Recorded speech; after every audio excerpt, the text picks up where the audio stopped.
Hello বন্ধুরা, অনির সাথে সমীর পাঁচমিশালিতে আপনাদের সবাইকে স্বাগত জানাই। আশা করি আপনারা সবাই ভালো আছেন। বন্ধুরা, এসআইআর আবহে খুব গুরুত্বপূর্ণ দুটো প্রশ্ন নিয়ে আজ এই ভিডিওতে আমি আলোচনা করব। প্রথমত, ধরুন কারো বাড়িতে ২-৩ জন মেম্বার রয়েছে, কিন্তু বাড়িতে একটা মোবাইলই রয়েছে। তাহলে সেক্ষেত্রে ফর্মে কি এই একই মোবাইল নাম্বার ওই ২-৩ জনের ক্ষেত্রে দেওয়া যাবে কি না? ২ নম্বর হলো, ভোটার কার্ডে শুধুমাত্র জন্মসাল আছে, যেটা আধার কার্ডেও শুধুমাত্র জন্মসালটাই আছে, কোনো তারিখ বা মাস কিছু দেওয়া নেই। তাহলে সেক্ষেত্রে তারা কি করবেন? তাহলে বন্ধুরা, চলুন ভিডিওটা শুরু করা যাক।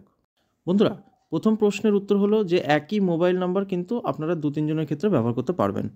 আর যারা পুরনো এপিক কার্ডের নাম্বার খুঁজতে গিয়ে এপিকটা ডাউনলোড করতে চাইছেন, তাদের ক্ষেত্রে তো ভোটার কার্ডের সাথে মোবাইল নাম্বার লিঙ্ক থাকতে হবে। সেক্ষেত্রেও কিন্তু একই মোবাইল নাম্বার দিয়ে আপনারা ২-৩ জনের ক্ষেত্রে লিঙ্ক করতে পারবেন। সেজন্য পরিবারের ২-৩ জন ভোটারের ক্ষেত্রে আপনারা একই মোবাইল নাম্বার দিয়ে কিন্তু ভোটার কার্ডের সাথে সেই মোবাইলকে লিঙ্ক করতে পারবেন। এবার আসি দ্বিতীয় প্রশ্নে। ভোটার কার্ডেও জন্মসাল শুধুমাত্র উল্লেখ আছে, আধার কার্ডেও শুধুমাত্র জন্মসাল উল্লেখ আছে, কোনো জন্ম মাসও নেই, জন্ম তারিখও লেখা নেই। তাহলে এসআইআর এর ফর্মে আপনারা যে ডেট অফ বার্থ দিতে বলেছে সেখানে কী লিখবেন? যেহেতু আধার কার্ডেও আপনাদের জন্ম তারিখ উল্লেখ করা নেই, সেই জন্য আপনারা এক কাজ করতে পারেন যে আপনারা তো নিজেদের ডেট অফ বার্থ তো আপনারা নিজেরা জানেন। নিশ্চয়ই কোনো ডকুমেন্ট, মানে যেমন ধরুন আপনাদের বার্থ সার্টিফিকেটে সেই তারিখটা উল্লেখ করা রয়েছে, তাহলে আপনারা সেই অ্যাকচুয়াল জন্ম তারিখটা কিন্তু এসআইআর এর ফর্মে দেবেন।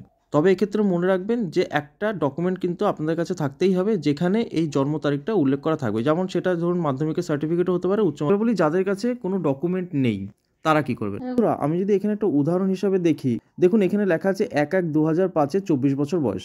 আবার আমি নিজের জন্ম তারিখটা জানি, কিন্তু তার রেসপেক্টে কোনো ডকুমেন্ট আমার কাছে নেই।